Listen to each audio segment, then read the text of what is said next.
Welcome to Hedge Fund Tips with Tom Hayes. I'm Tom Hayes, and this is your 75th VideoCast and 65th episode of our podcast for the week ending March 26th, 2021. A lot to cover this week, so we'll start out with the media spots as usual and cover the highlight topics, and then we'll drill down into a lot of granularity this week. If you're watching, you may want to grab a pen and paper because we've got quite a bit to go through, and it's going to be great stuff. So, let's get on with it. First, I'd like to thank Cheryl Casoni, Liz Clayman, and Ellie Terrett for having me on Fox Business on Tuesday.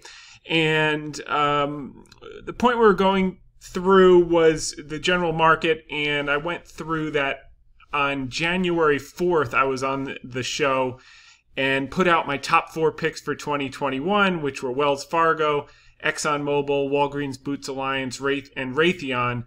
All of them were up between 32 to 37%, with the exception of Raytheon, which was up about 12% year-to-date relative to the S&P at the time of the show, up about 4.8%.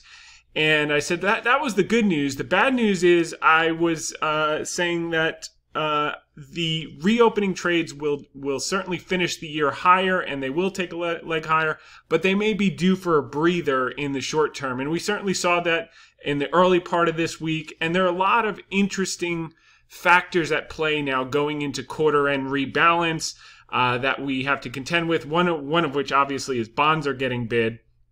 And that's stabilized yields, which we anticipated in last week's podcast and note.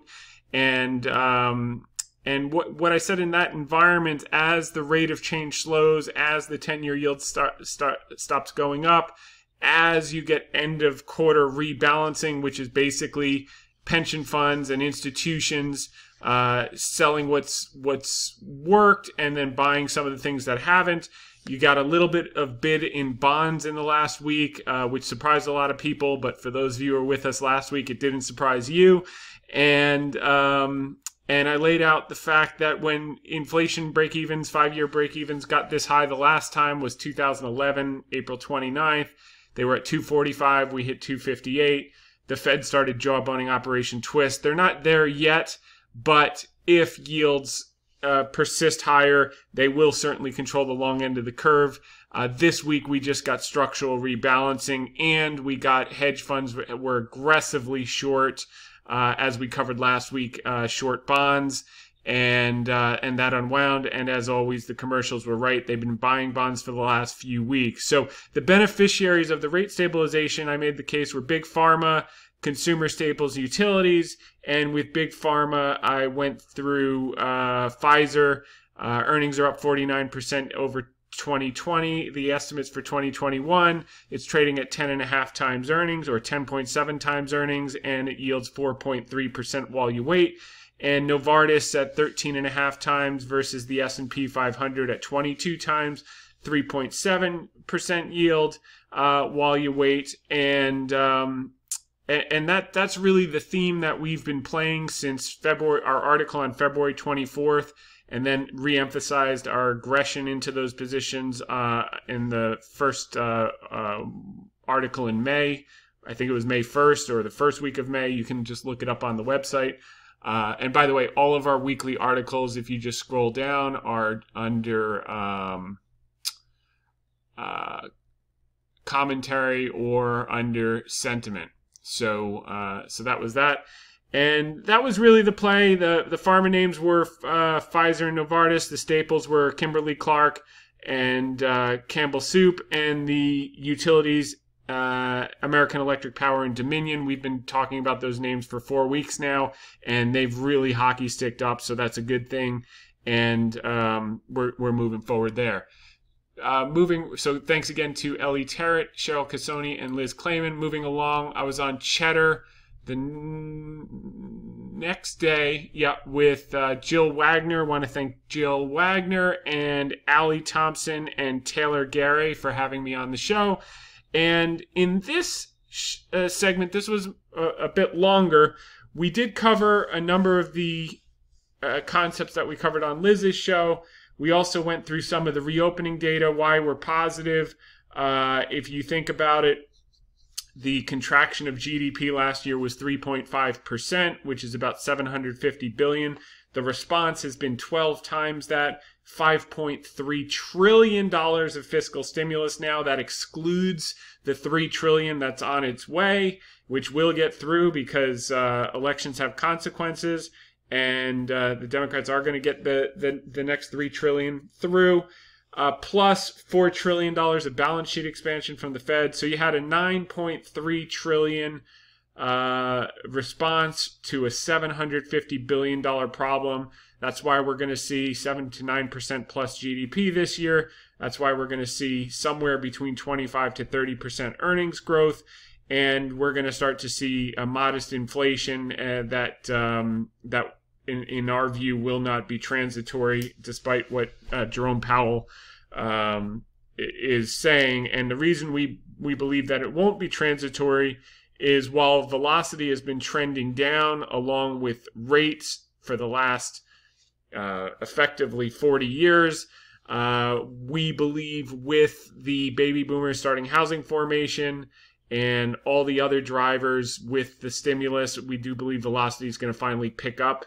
And that is going to lead to a more sustained inflation moving forward, which in effect has to be part of the plan, because one of the key ways to lower the debt to GDP ratio is to inflate it away and make your obligations less valuable, that you have to, worth less, that you have to pay back. And I think that will be the trend in coming years. And we'll talk about some notes that people have put out this week comparing it to the 60s and different generations and buying inflation assets versus deflation assets. Deflation assets have outperformed since the Great Financial Crisis, in a crisis and before, in a declining rate environment. With a moderately rising rate environment, that is going to switch, and we'll see how to be positioned for that in the intermediate term. So the question is, earnings estimates continue to go up. They're expected to be over $200 for 2022, $176 for 2021. And Jill asked a really smart question, which was, okay, I love all the optimism. What could go wrong, or what keeps you up at night? And the thing that I pointed to that kept me up at night is the increase in taxes that's coming, that the market is kind of ignoring at the moment. David Kostin came out with a note this week. He anticipates that if they do get through the 21 to 28%, that should take 9% off of next year's earnings, which would be take it down from 200 down to 182. I did make the caveat, though, with all the stimulus and with another $3 trillion, 200 might be too low. So while you take 9% off, the question is, are you taking 9% off from 200, or are you taking 9% off from 220? And that's really what remains to be seen. And I think what we're going to find, as we have been for the last 4 months, as we anticipated, is that earnings have been much lower, much better than expected. And I think that trend will persist moving forward. So yeah, taxes keep me up at night, but I think earnings estimates are too low right now, and that should offset a good portion of it moving forward. And then, of course, the most important thing, you see travel picking up at 1.5 million travelers a day. You see vaccinations over 130 million. You see the 7-day moving average of cases down below 50,000, and the 7-day moving average of deaths down below 1,000. So that was a fun segment with Jill. We also covered the GameStop earnings was a big thing this week. I'll go into that because I also covered it on CGTN. So thanks to Jill Wagner and Allie Thompson for having me on Cheddar. And then on CGTN, I was on with Roe Ruttenberg, thanks to Camellia Kilowan, and that's where they wanted to talk a lot about GameStop. The story with GameStop was pretty simple. They missed on both the top and the bottom line. That was the bad news. The good news is their e-commerce sales were up 175%, representing 34% of sales versus 12% last year. So their e-commerce transformation is getting a little bit of traction. Their same-store sales were up 6.5%. However, their gross margin was down 6%. They reduced their debt by $57 million. They sold the private jet, raised about $100 million of cash. And what caused the stock to sell off was they said they're debating whether they want to sell shares at the market, i.e. what was 180, that became 150 after they made that announcement. And any rational person is wondering why they haven't done it much sooner. They should be selling stock hand over fist at these levels to fund the potential of any transaction. They closed 693 stores. They appointed a new COO. Jenna Jones came from Amazon distribution. They've got a new CTO, Matt Francis. So, Ryan Cohen came over from Chewy. He bought 13% of the stock. He put a couple people on the board. He's attracting high quality people. So there's a good chance his transformation will happen. The question is how much of it is already priced in at 180. And I would say probably about 200% worth of the transformation is priced in at $180 or wherever it is now, wherever it closed, $160. The other issue that I shared with Roe and Jill as well on Cheddar was that any other company, if they replaced the CFO, they suspended guidance and they took no questions from analysts, the stock would absolutely crater. So absent the Wall Street Bet Redditors, I think this thing would have been down 50% after hours with that kind of behavior. But leaving that aside, this is not a stock that trades on fundamentals in short term. It's a stock that trades on structural issues and a lot of hope. The consensus price target on the street is about $15. The optimists are at 30 to 40, and the ones that really buy the plan are at 80 to 90, which could make sense. And I certainly wouldn't bet against Ryan Cohen or the people he's brought on board, but it is going to be a tough slog. And that's where it is. And it's not all blue skies. They've got competition from Netflix style subscriptions. Apple's got Arcade at $5 a month. Google's got Stadia at $10 a month. You can play games all day long. You got free games like Fortnite and Apex Legends and Roblox to an extent, although my kids keep asking me for Roblox or whatever the hell they're called. All I know is I keep seeing these charges, and my wife says that they did good on their schoolwork, so I say, all right, whatever. So that's the story with GameStop and everything else. So thanks to Roe and to Camellia. And then also on that day, I was on TD Ameritrade Network, where we talked a lot about the reopening trade. And my theme has been positive. My theme has been consistent. Rates have stabilized. The beneficiaries are going to be those groups that sold off in the last 2 months. In the previous 2 months, when rates were rising from 100 basis points to 175 basis points in 4 weeks. And the sectors that sold off were utilities, that we're focused on utilities, big pharma, and consumer staples. And we've been focused on those since the end of February. Also, some pockets of tech should get a bounce on that. And what we have to do is get through the end of the quarter to see what things really look like, because there's odd rebalancing and structural. There was talk today. There were a lot of headlines coming across the wire of huge blocks of the high momentum tech stocks. There was rumor that there was a forced liquidation from some major fund. Then it was some major Asian fund. Who the hell knows? But they were selling a lot of high momentum stocks today.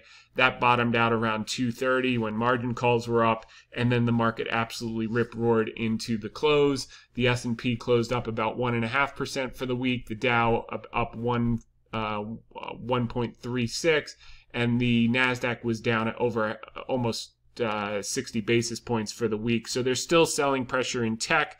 But I do think there will be pockets that will benefit as we move into the new quarter that could get a bounce. But again, where we're going to be focused is, or holding is utilities, big pharma, and consumer staples.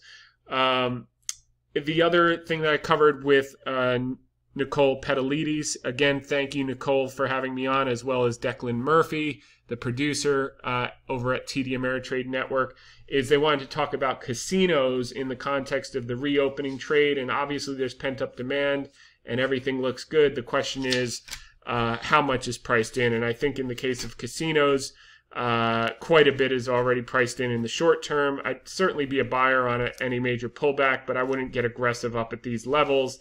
In Q4, Las Vegas Sands Q4 revenue was down 70%, Wynn was down 58.5, MGM was down 53, and Penn was down 23. That obviously is going to change in Q1. We'll see in earnings. It'll probably go from, in aggregate 70% down in Q4 to 20% down in Q1. But keep in mind, these things are trading, some of them are trading at new highs or near new highs, and they're still not fully recovered. You're seeing a lot of animal spirits in the private market. Apollo bought Venetian for $6.25 billion. That's the Las Vegas resort. Blackstone bought Crown Resorts this month. It's an Australian casino for $6.2 billion. Blackstone and Starwood bought Extended Stay for $6 billion, or attempted to. Hilton Grand Vacations bought Diamond Resorts for $1.4. Dreamscape is a fund that's looking to put $1 billion into business travel hotels. And billionaire Stuart Miller's family office bought the Viceroy Le Hermitage in Beverly Hills. It's vacant due to the Malaysian scandal. I guess that they were the owners. He bought it for $100 million. So, smart money is moving in. The problem is, I actually looked at hotels in the oil patch, 80-room, big flag hotels, looking for some distress. And it's candidly, because, I've looked at real estate all over the country. You want to own inflation assets moving forward, but there's not real distress, oddly enough, even though the top lines were down, in most cases, 30 to 50% plus on most of these properties. The market is looking through it, and maybe rationally looking through it, but you would expect some type of distressed pricing, and particularly those that have sensitivity to the oil patch, which I actually want exposure. We bought a ton of energy stocks early last year, April, May timeframe, and they've just run up huge on forward expectations. But, in some of these regions of the oil patch, the rig count's still down 90%. And that's simply just not really reflected in the prices of these leisure assets at all. So maybe it's like 2008, where the best deals weren't in 2009, they were in 2011, when people realized they were never going to get 2007 prices again, which is what they thought in 2009. Or maybe there's just way too much liquidity, and banks never were forced to take the marks on their books for the assets, so there's no incentive to foreclose because they don't want to take the marks. And as such, these assets will have plenty of breathing room till they recover, with the exception of the minority that are negative cash flowing that might have to dump if they're over leveraged. But there seems to be enough money in the market that's willing to pay a reasonable, what is a relatively low cap rate for some of these assets. So, if anyone else knows of any real estate assets or class that has any distress, send me an email. But I've had an awful tough time finding it, and it's getting harder and harder to find it in the market. Although last year was Christmas. This year we have to be much more surgical to find these pockets, like we're going to talk about in this call. So thank you to Nicole Petalides and Declan Murphy for having me on TD Ameritrade Network. And then on Monday, want to thank Medising and Devik Jain for including me in their Reuters article. My point was, pockets of tech will get a bid moving forward if yields moderate, and that'll probably be part of the theme for the next couple of months. And I also included in that utilities, consumer staples, and big pharma, which it didn't get into the article, but that's been the core of my theme, with certain pockets of tech being the minority of my theme and focus, very little of my focus actually. And then Herb Lash also included me in his article on Reuters. Want to thank Herb for reaching out. And my quote there was more comprehensive. He said, I said, it's going to look like tech and growth is back, but I think it will be much more moderate than people think. There's a plethora of growth across many sectors, and we've seen managers bidding those shares up in cyclicals and value. I think that persists over the next 18 months. So that's really the theme. The theme is, you had a huge run up in energy and financials from the election.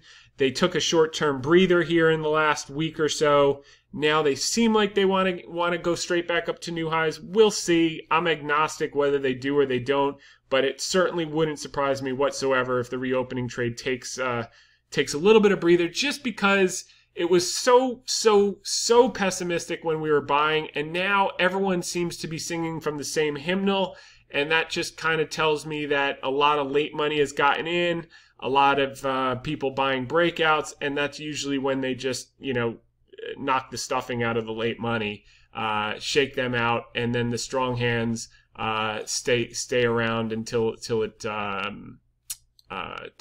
continues to a new leg higher, which we anticipate before the end of the year. Here's one of the headlines from MarketWatch. Value stocks are so in favor they've become momentum stocks, and the momentum buyers love to buy breakouts when much of the gain is priced in. So I think I think it's an unbelievable opportunity to buy if you have a 3 to 5 year horizon. I think that if you look out over 6 months,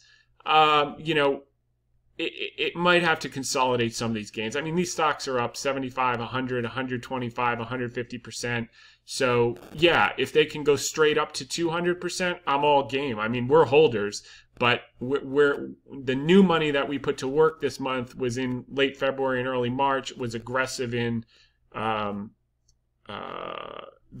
groups that sold off when rates were rocketing in February, and utilities, big pharma,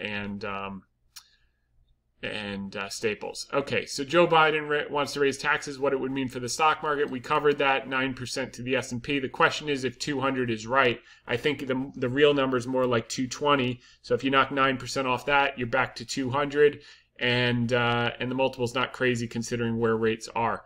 This was the Marco Kolonovic's article from JP Morgan saying that the S&P still has 12% upside with spiking yields set to stabilize amid strong earnings. I agree with that, and we've been talking since the beginning of the year about a mid-teens year. So the S&P's up whatever it is, 4.5% for the year. Another 12% would be 16.5%. That is right in line with what we've been talking about, mid-teens, since day one of 2021. And Ryan Dietrich actually put out a chart this week from LPL and FactSet, and he basically said S&P index performance following 30% bear market bottom. So we had the bottom last year. We're up 74.9%. What happens next? It's happened. So he's got a sample here of 1, 2, 3, 4, 5, 6 other instances going all the way back to 1970. And the average, after you have a 30% plus the first year, the average second year return is 16.9%, which is also confirmatory of, which also confirms what we've been talking about, mid-teens, and what Marco's talking about, 4.5. We're up 4.5. He's talking about another 12. That's 16.5. That's right in the same ballpark. I think that's a good way to look at it. How we get there will not be a straight path, likely. But we have held on the S&P basis. If you remember in January when everyone was waiting for the 20% February pullback, or well, first they were waiting in November, and anyway, the point is that the S&P hasn't pulled back more than 3%, and we said we expected 5 or 6 of those 3% pullbacks this year, and we've gotten them. Certainly, the Nasdaq has been monkey hammered, no question about it. That's not where we play, so that doesn't really matter to us. It's not where we've been focused. And although some of these things may get cheap enough that we may put some money to work there as well, we'll take it as it comes. This was just an article, one of our top picks, how CVS and Walgreens helped Biden get to 200 million COVID-19 shots. They've been playing a major role of late. We talked about that last year. And then here was an article in MarketWatch from Steve Goldstein, and he posts one of Jurrien Timmer's charts from Fidelity Investments. He says that fiscal and monetary policy will remain at full throttle for some time to come. He was saying that 1960s provide a blueprint for what's to come in the stock market, and here's his chart. So he shows those instances of kind of inflationary periods and the assets that you want to own and how we're tracking. And this basically shows we've got another 10 years to run. He compares it to post-World War II, which we've talked a lot about last year, from when debt to GDP got to 120%, which is right around where we are. And then it was dropped to 66%, partially through inflation, partially through growth within a handful of years. I think we could see a similar rerun if we don't overdo it. That would be good. And then the same thing from 1982 to 2000 type of analogs, and I think that's a reasonable way to look at things. I think we're kind of in the middle of a secular bull, and most people don't understand that, because if you're below 45 years old, you haven't seen a secular bull market. You've only seen things get going and then you crash. Things get going and then you crash. And that's not the normal, that's the exception. The last time we saw that was in the 70s, and we just experienced it from 2000 to 2013. But from 2013 forward, we're 7-8 years in. And another 10 years is very, very reasonable in a secular bull, like 49 to 68, like 82 to 2000, and I think like 2013 to what could be past 2030. So what do you want to own in that type of environment? So they're basically, if you look back where inflation assets outperformed in inflationary environments, and inflation assets outperformed by 15% or more relative to deflation assets, which this is a chart from Bank of America that I just pulled up here.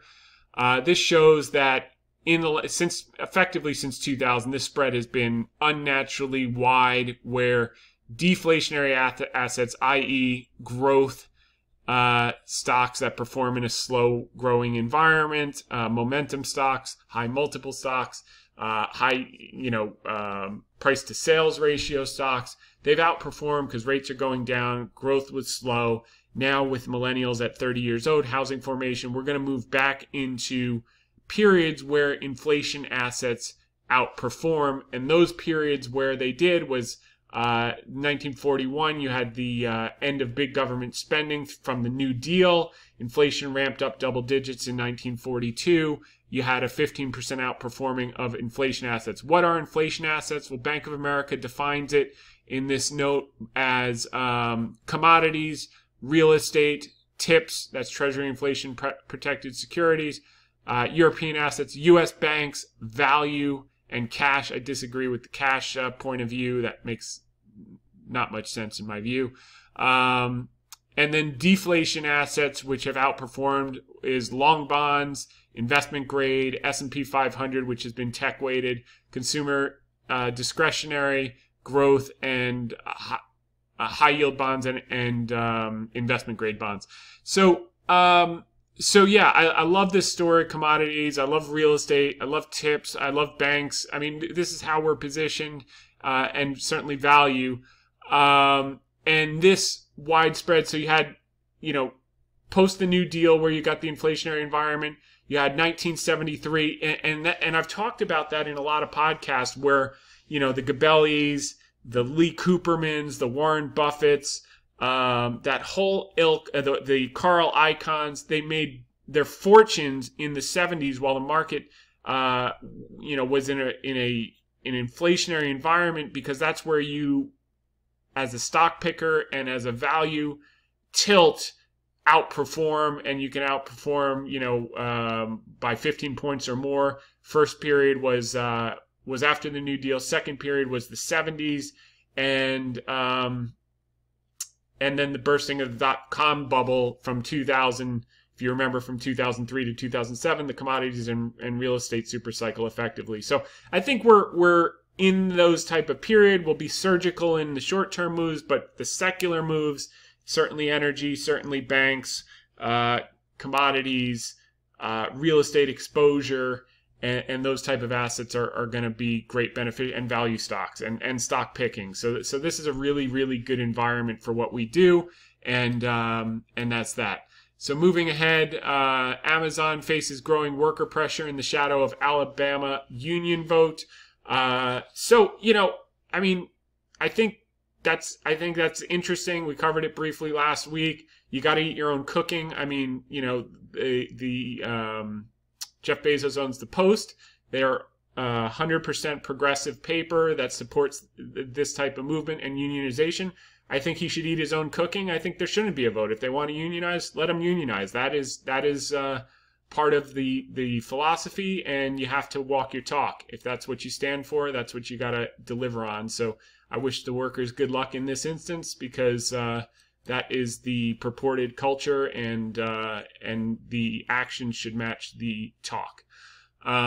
Okay, Apple we've talked about from, you know, perfect earnings the end of January. It's been down basically every week ever since.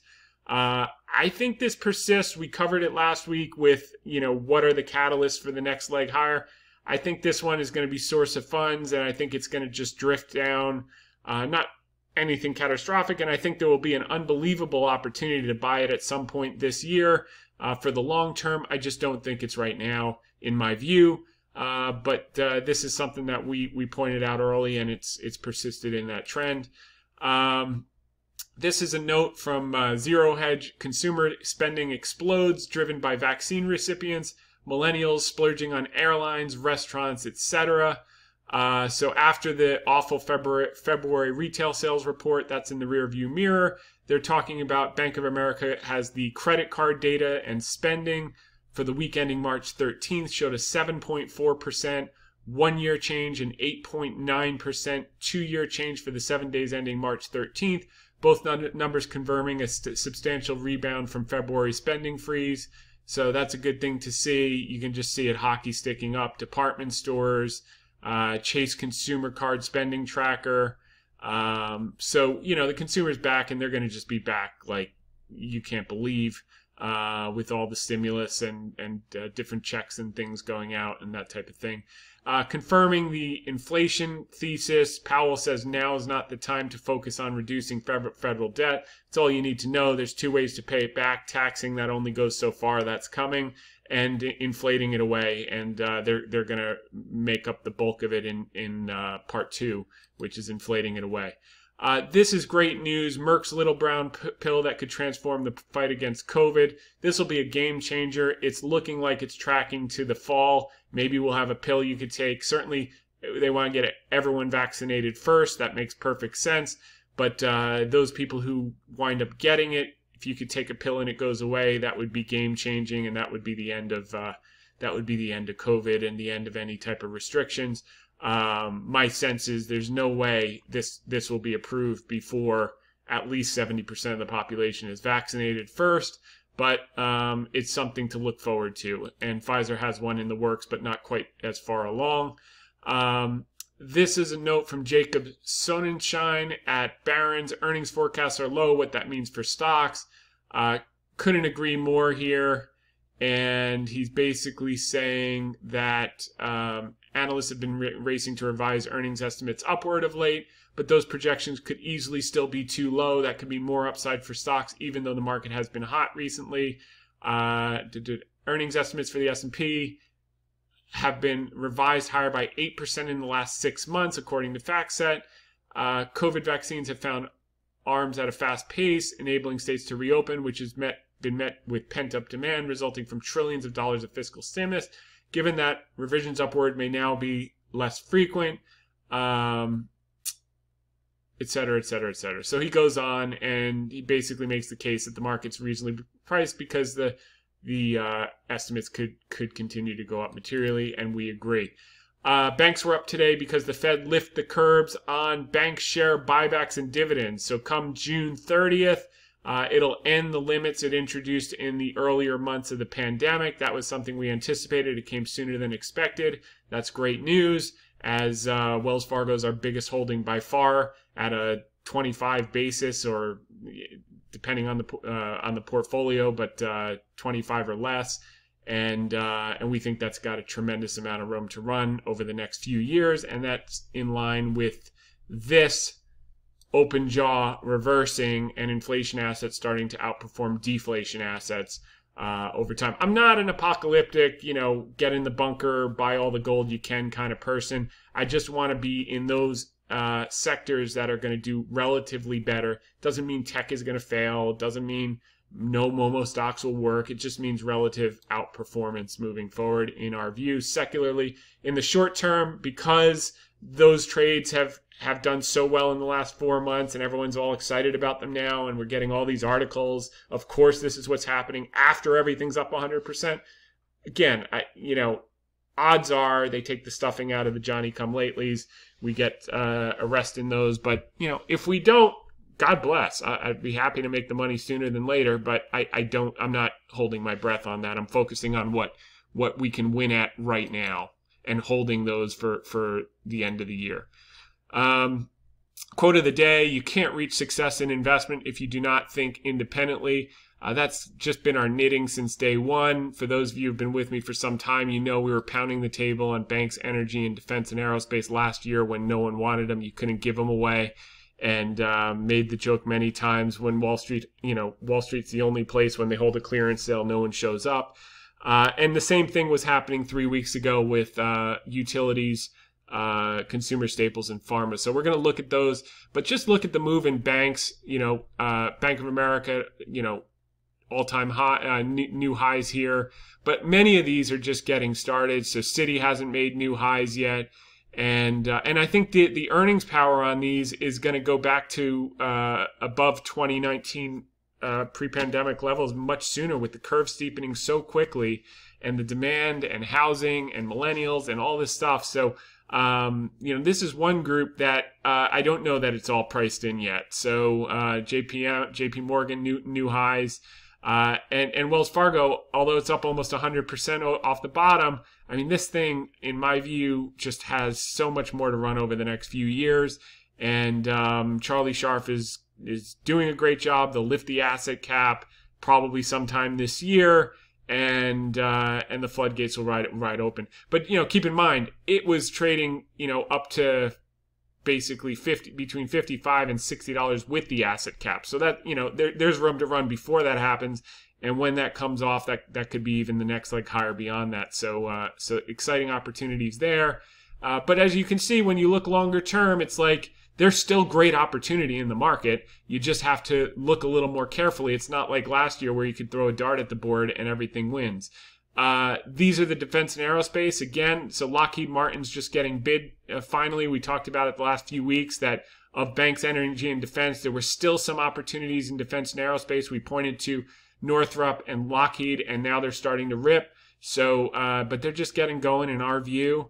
I think that's an opportunity. Look at Boeing. It's had a huge run, but I mean, come on. It's a duopoly over time. This thing is going to make new highs. It's not going to be tomorrow, but we like this group. Raytheon, same story. So these are good things. And this week, Northrop and Lockheed win missile defense contracts valued at up to $7.6 billion. This game is just beginning. The geopolitical situation's getting worse. You're hearing this stupid,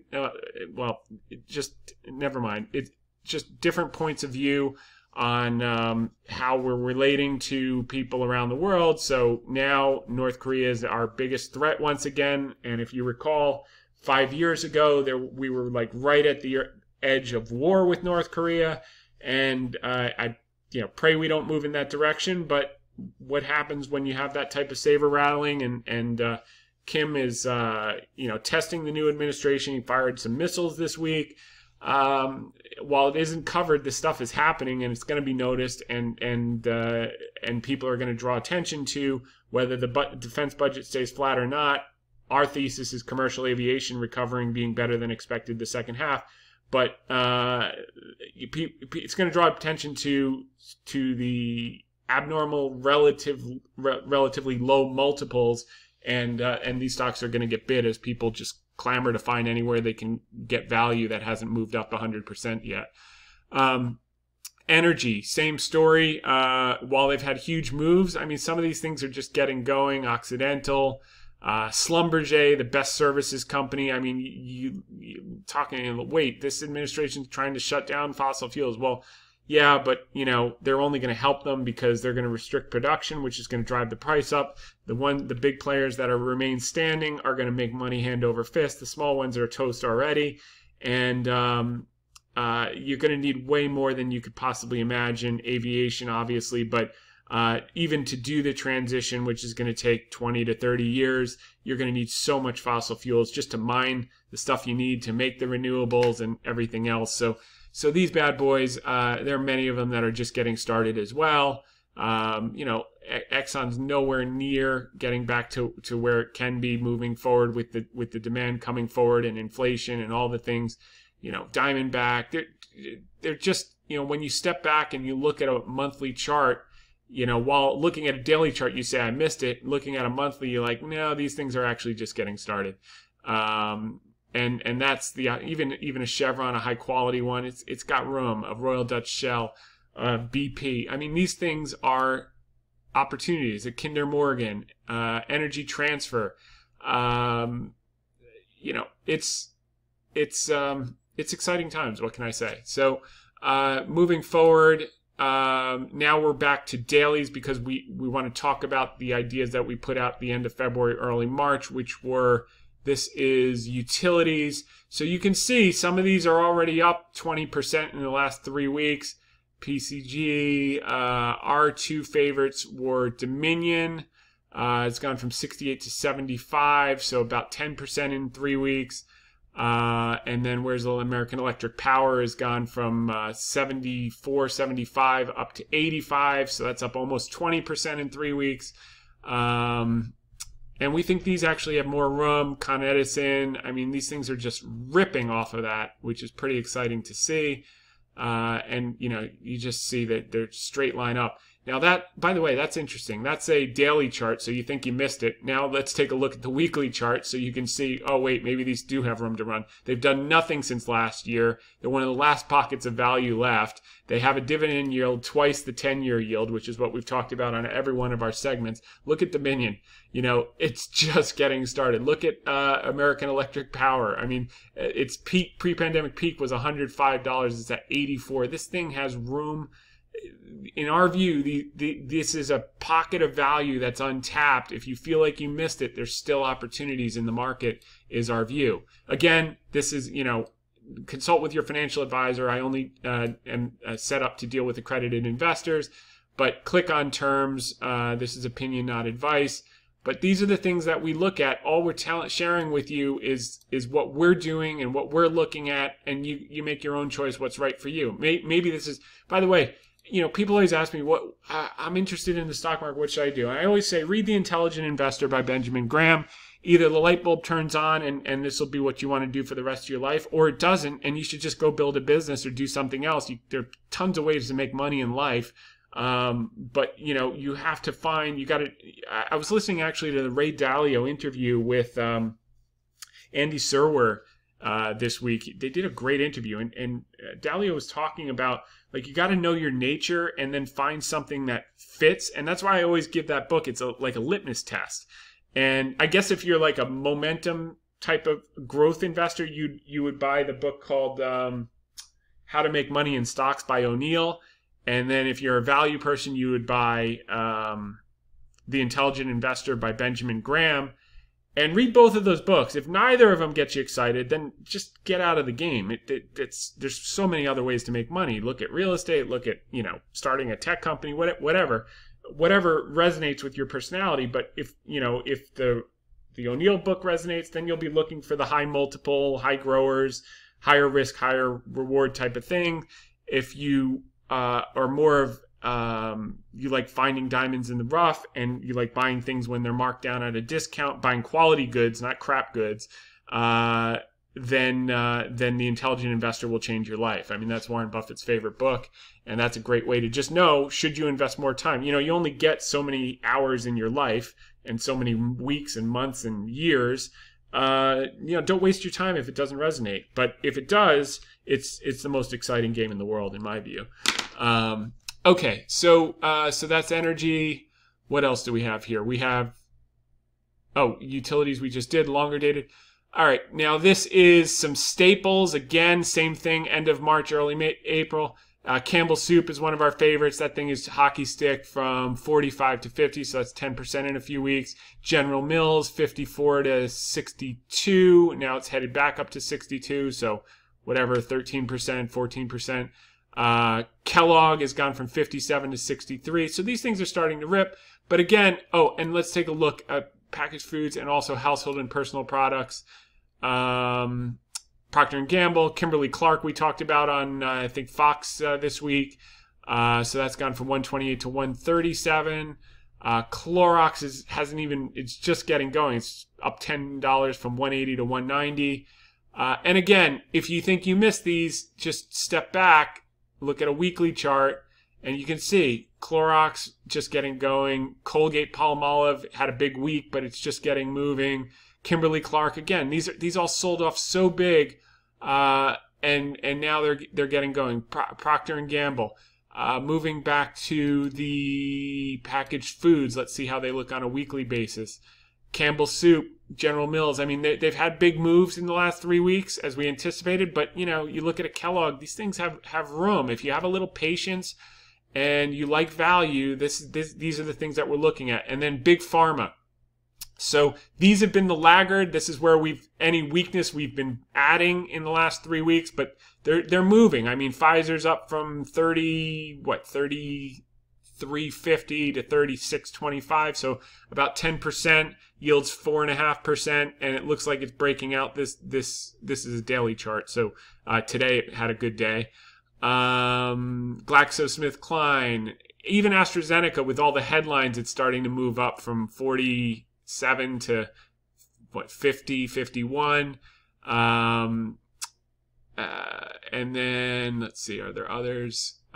Drug manufacturers, and then you can just step back and look on a weekly basis. You see some things like Gilead that are just beat down, GlaxoSmithKline, AstraZeneca, Merck we've talked about, Pfizer, again, we think, and by the way, Pfizer, well, we'll talk about that in a second. Novartis, Pfizer and Novartis are probably our biggest two focused right now. And we've been buying aggressively since the beginning of March. Pfizer will test a pill to kill the COVID-19 virus. They've started phase 1 trial of a pill that could foil the COVID-19 virus, the company said on Tuesday. This experimental drug inhibits enzymes essential to the replication of the SARS-CoV-2 virus. Many successful antiviral drugs against HIV and hepatitis C work the same way. If clinical trials prove the Pfizer antiviral safe and effective, the pill could be given at the first sign of infection, said the company's chief scientific officer, McHale, in the announcement. So that's pretty exciting, and that'll be a higher margin product than the vaccine, although after everyone gets their first round, they're going to be able to increase the price from $30 to they've said on a conference call maybe as high as $170 is their plan. That's the bad news for being a normal person. It's a good news if you own part of the company. These are some things I just wanted to put together. A few of these charts, indicators I look at for the general market, just to give us an idea where we are. It's got to feel like a little bit of no man's land because we're just kind of trending higher, no more than 3% pullbacks. This is the NYSE 10% volume index. So, usually these are near bottomish ranges when it spikes down like this. You get a bounce in the market. Maybe we saw that starting today. Same thing with this NASDAQ 1% exponential moving average of advanced decline ratio. Could it go lower? Sure, it could go lower, but do you often get bounces around these levels? Yeah. Again, this is not a scalpel. This is a crayon. These are barometers. They're not crystal balls. But it just gives you a feel for where we are. Same thing with this, the NASDAQ declining issues tricks. It's closer to the top than to the bottom, closer to where the market bottoms than to where it tops. So, it's elevated. Like I said, there may be some pockets in tech that also start to get a bid in coming weeks. What else? This is another one, the NASDAQ up-down on balance volume oscillator. Again, closer to the bottom than the top. This is usually where you get a bounce, and I think we could start to see that. Not dissimilar to this Burke high lows. Again, closer to the bottom than the top. It doesn't mean it's the exact day. It doesn't mean it can't go lower. It just means your odds start to favor getting some exposure if you're selective about it. What else? Healthcare stocks. This is what we talked about in early March. It was down here. They're starting to get up. Now you got 80% over the 20-day exponential moving average. There's more room to run. I think certainly a lot more room to run in the big pharma. What else here? NASDAQ, intermediate term volume momentum oscillator. Again, it's coming off these type of bottom ranges where you get bounces. National Association of Active Investment Managers, which we talk about every week, they rolled back over this week, of course, as the market rips higher into the close today. So now they'll have to chase up into the end of the quarter as they got whipsawed. PMO buy all is closer to the bottom again than to the top. It's just a risk reward probability that you have in your head. These aren't perfectly pinned at the bottom where you want to load the truck, but these are at levels where you want to be getting some selective exposure in areas that make sense, many of which we've already covered on the call so far. What else do we have here? This is the Dow Swenlin trading oscillator for the Dow. So again, these levels, you tend to get bounces. And what else do we have here? The McClellan oscillator is coming off a low, so that could be positive. The NASDAQ McClellan is getting closer to a level where you normally see bounces, not quite there yet. And let's just see if there are any other key ones that I look at. Again, another oscillator coming off the bottom. And what's this one? This is the Skew Index. This one is, a little bit, this one's a little bit bothersome. Unfortunately, the view on this one only goes back, actually I'll pull it up and take it back a little longer. In these instances, you can see when it's elevated, this is the cost of out of the money tail risk option pricing.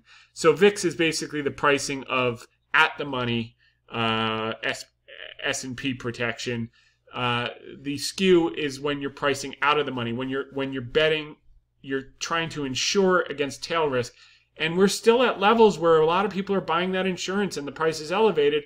And that often precedes, drawdowns in the market. There are exceptions, and the exception, by the way, this is the bond to stock. We'll go back to skew in a second. This is the bond to stock ratio. It's actually been on a tear since April, which is why we thought it would reverse this, or at least slow down this week, which it has. So I wouldn't rule bonds out entirely. Obviously, the cyclical trade over the next 18 months is obviously bonds probably weaker, but I think in the short term they could hold here and maintain the bid that they got this week for some time. VIX is trending down. That's generally a sign of health. But let's just take a look back at this skew, because if you just look at the skew over the last 3 years, when it was at these levels and it starts to roll over, it's really not a good thing for the market. But if we use the analog that we've been talking about, which was like after the 2016 election, this was interesting. It got elevated, and as it came down, the market was still rising. That's more the exception than the rule. But I think there are a lot of similarities. If you were with us in the third and fourth quarter, running up to the election, we were pointing out the similarities to the 2016 setup, and we really benefited from that analog. Similar thing happened in 2013 into 14. You had this elevated. People were buying a ton of tail risk as it came down. The market still kept going up anyway. And that's often coming out of these real dislocated periods like you had in 2011, like you had in 2016, and like you had in 2020. So I think this elevation could be backward-looking fear, and we might get a 2016 pass or a 2013 pass where the skew came down and it didn't collapse the market. In effect, the market could power through that because people were just too scared because of recency bias, and I think that would make a lot of sense. So that's just a little clarification on that.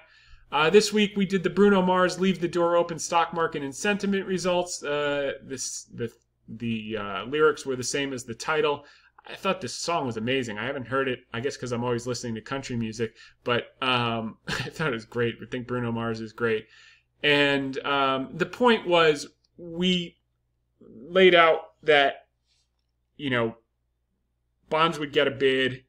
The reopening trade, which has been parabolic since the election, would slow in the short term, but we'd leave the door open, baby, and rekindle our love at a later date. And the point was, we're holding the energy, we're holding the banks, we're holding the defense and aerospace, and they'll make new highs before the end of the year, we strongly believe.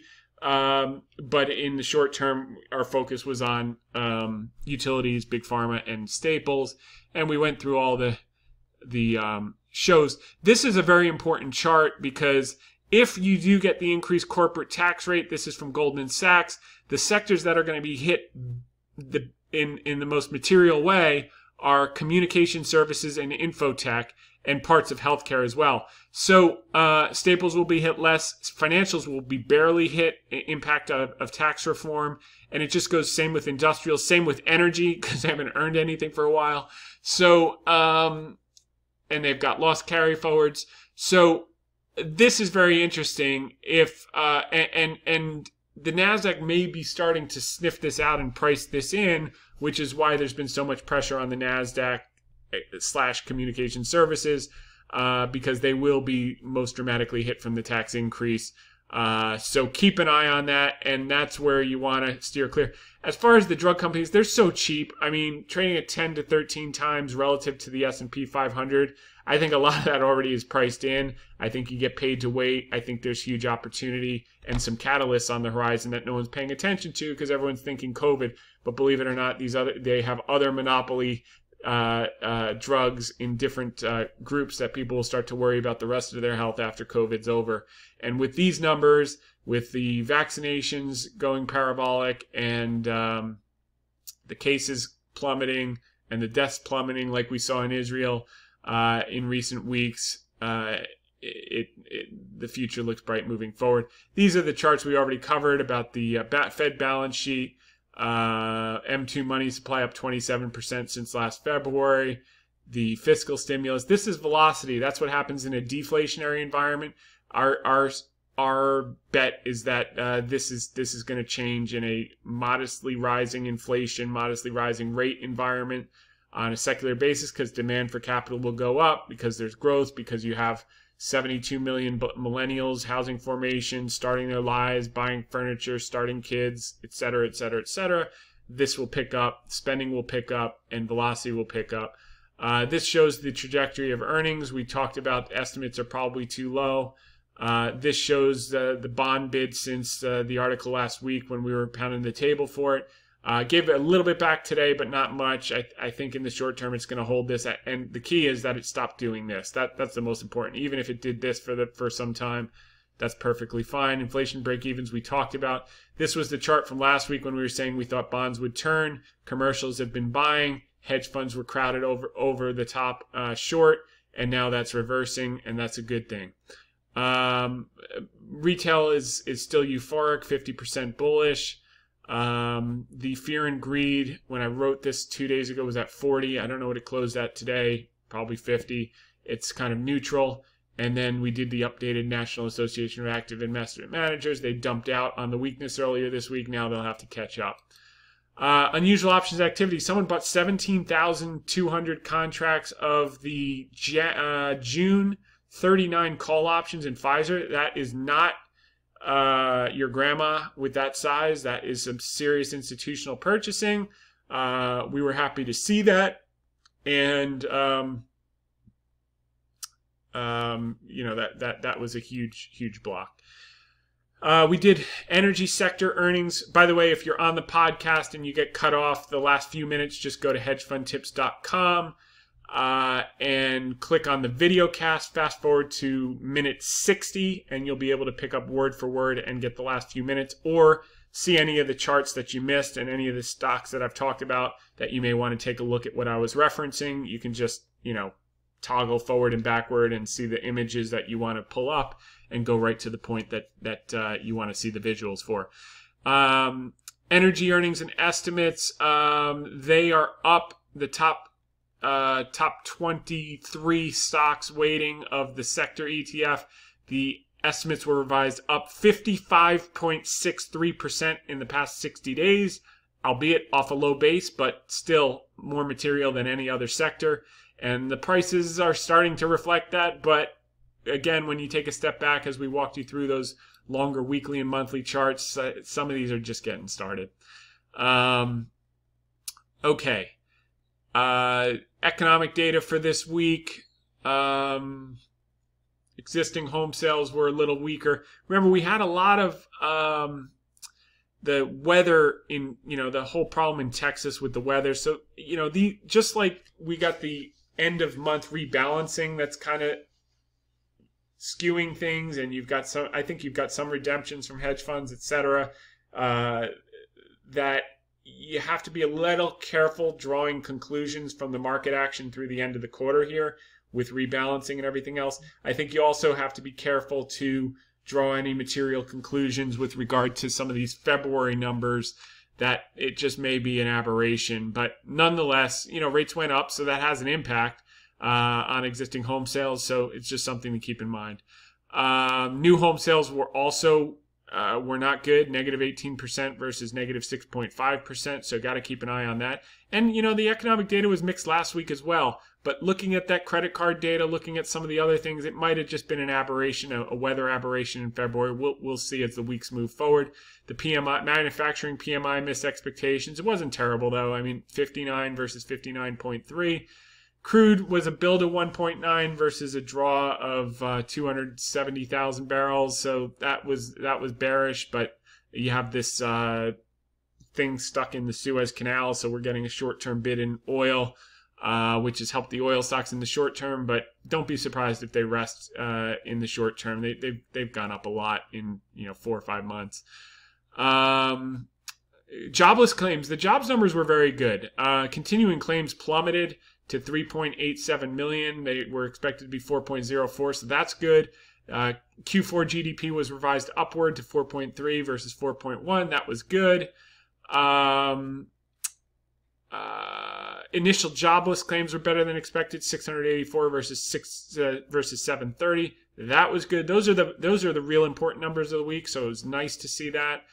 And then other than that, we had core PCE was actually light, so you didn't see inflation there in a material way. Personal income was better than expected, probably because of the stimmies checks. And then Michigan consumer sentiment was up to 84.9. I guess when you give out $1,400 checks, people get excited, versus 83.6. So that was a good number. And then the rig count, I think, was up 6 rigs this week. I read somewhere. Where is the actual number? Where is the rig count?